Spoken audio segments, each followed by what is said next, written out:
I first noticed the appeal in these small things, how they take shape under the tool, slowly forming the desired shapes, and as skills develop, so does the objective.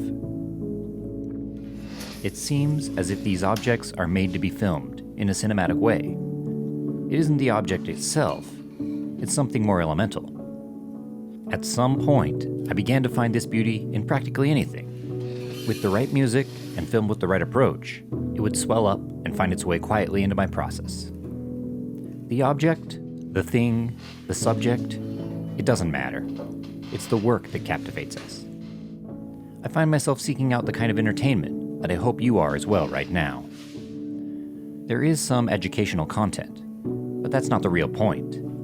The point is that we as humans have a deep-seated desire to create in one way or another, and along with this desire, we quintessentially enjoy the process so much that we find great joy in watching others make practically anything.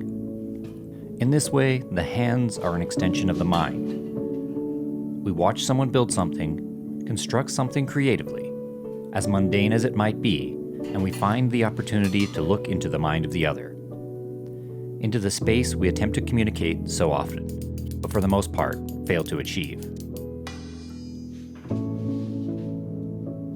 Like music, this simple act provides a unique perspective into the mind of another, and I think that's our real passion: to speak the unspoken, communicate efficiently, free from words, and at a fundamental level.